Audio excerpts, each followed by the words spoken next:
আসসালামু আলাইকুম শিক্ষার্থী বন্ধুরা, সবাইকে স্বাগত জানাচ্ছি বাংলাদেশের সর্বপ্রথম ডিজিটাল এবং পূর্ণাঙ্গ একটি সহায়ক বই ইজি অ্যাকাউন্টিং বইয়ের বেসিক কনসেপ্টের ক্লাসে।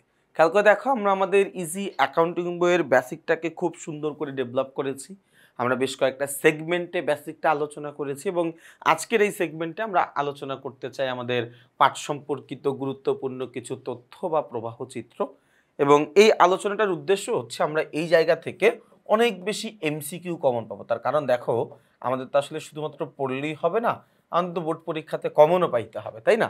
তো এই যে পাঠ সম্পর্কিত গুরুত্বপূর্ণ তথ্য বা প্রবাহ চিত্রের যেই সেকশনটা আমাদের বইতে রয়েছে, সেটা আসলে এমসিকিউর উপরে বেস করেই লেখা। আসলে এখান থেকে আমরা কিছু থিওরিটিক্যাল বেসিক শিখবো, যেগুলো আমাদের বহু নির্বাচনী পরীক্ষায় অনেক বেশি কাজে দিবে। দেখো, আমাদের একটা জায়গায় আমরা সবাই জানি যে জাবেদা জাবেদা হচ্ছে আমাদের হিসাব চক্রের তৃতীয় ধাপ। ভাইয়া, জাবেদা কি? জাবেদা হচ্ছে আমাদের হিসাব চক্রের তৃতীয় ধাপ। জাবেদা হচ্ছে এমন একটা বই, যেই বইতে আমাদের লেনদেনগুলো সর্বপ্রথম লিপিবদ্ধ করা হয়। ভাইয়া খেয়াল করো, জাবেদা বইতে আমাদের লেনদেনগুলো সবার প্রথম লিপিবদ্ধ করা হয়।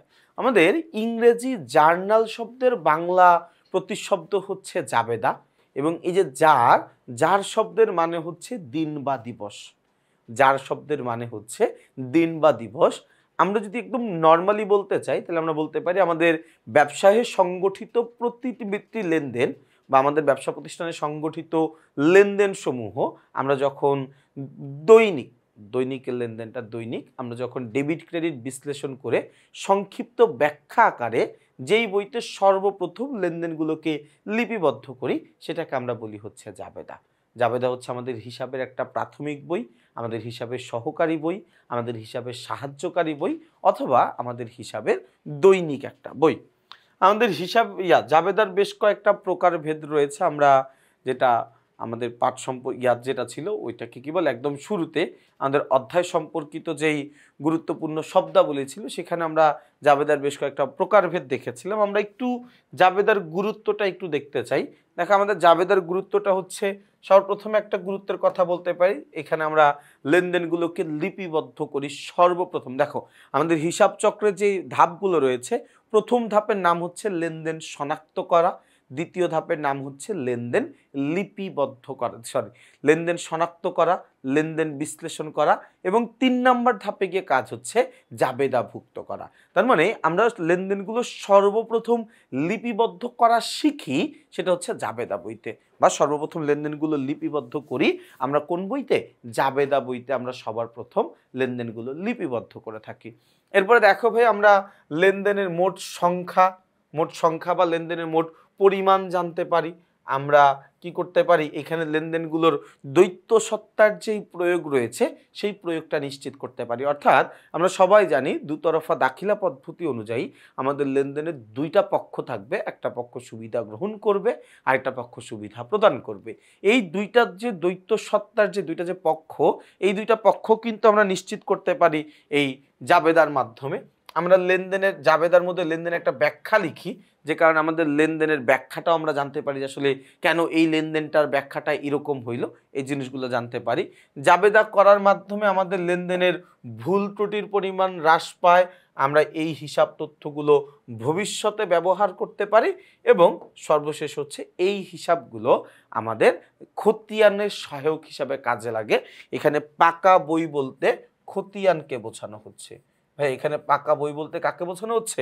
খতিয়ানকে বোঝানো হচ্ছে, যে এটা আসলে আমাদের খতিয়ানের সহায়ক বই হিসেবে কাজ করে।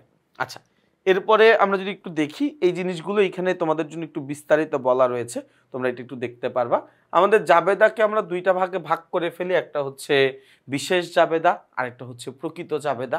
এখন কোনটা আমাদের জন্য বিশেষ জাবেদা, কোনটা আমাদের জন্য প্রকৃত জাবেদা, এই জিনিসগুলো কিন্তু আমরা দেখো এই যে পাঠ সম্পর্কিত গুরুত্বপূর্ণ তথ্য আমরা বিস্তারিত আলোচনা করে এসেছি, যে কারণে এই জায়গাটা আসলে খুব একটা আলোচনা করার প্রয়োজন পড়বে না। এরপর আমি জাস্ট তোমাদেরকে হালকা একটু ধারণা দিয়ে যাচ্ছি। সেটা হচ্ছে, দেখো, ক্রয় জাবেদায় আমি বাকিতে ক্রয় করেছি, এই যে বাকিতে ক্রয়, এই ধরনের লেনদেনগুলো আমার ক্রয় জাবেদায় অন্তর্ভুক্ত হবে। আমি বাকিতে বিক্রয় করেছি, এই ধরনের লেনদেনগুলো আমাদের বিক্রয় জাবেদায় অন্তর্ভুক্ত হবে। আমি বাকিতে ক্রয় করে পণ্যটা ফেরত দিয়ে দিয়েছি, এটা আমার ক্রয় ফেরত জাবেদায় অন্তর্ভুক্ত হবে। আমি বাকিতে বিক্রয় করে ওই পণ্যটা ফেরত পেয়েছি, সেটা বিক্রয় ফেরত জাবেদায় অন্তর্ভুক্ত হবে। আমি নগদ টাকা পেয়েছি, যে কোনো কারণে পাই, যে কোনো জায়গা থেকে পাই, সেটা আমার নগদ প্রাপ্তি জাবেদায় আসবে। আমি নগদ টাকা দিয়ে দিয়েছি, আমার কাছ থেকে নগদ টাকা চলে গিয়েছে, যে কোনো কারণেই চলে যাক, সেটা আমার নগদ প্রদান জাবেদায় অন্তর্ভুক্ত হবে। সংশোধনী জাবেদায় আমি কোনো ভুল ত্রুটি করলে সেটা সংশোধন করি, কোনো কিছু বাদ পড়লে সেটা আমি আসলে সমন্বয় জাবেদায় লিখি। আমার যখন বছর শেষে হিসাবগুলো বন্ধ করে দিতে হয়, সেটা আমরা সমাপনী জাবেদায় লিখি।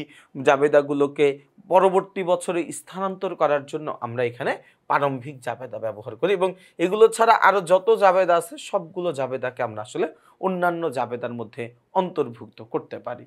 তাইলে দেখো, আসলে জাবেদা নিয়ে খুব একটা কথা বলার নাই, তার কারণ আমরা জাবেদা নিয়ে পরবর্তীতে বিস্তারিত আলোচনা করবো, অনেক লম্বা আলোচনা হবে শুধুমাত্র জাবেদার উপরে। তো তোমরা এই ক্লাসটুকু যারা যারা করছো তাদেরকে আমি বলবো যে এইটুকু জিনিস আমরা শুধু একটু এমসিকিউর জন্য মনোযোগ দিয়ে পড়ে রাখবো, কারণ এই জায়গা থেকে আমরা বেশ কয়েকটা এমসিকিউ ইনশাল্লাহ পাবো। আর জাবেদার মূল বেসিক যেটা গাণিতিক বেসিক, সেটা ইনশাল্লাহ আমরা সামনের ক্লাসগুলোতে আলোচনা করব। তো তোমাদের সবাইকে অনেক অনেক শুভকামনা জানাচ্ছি। সবাই ভালো থাকবা, সুস্থ থাকবা, আমার জন্য বেশি বেশি দোয়া করবা। আসসালামু আলাইকুম।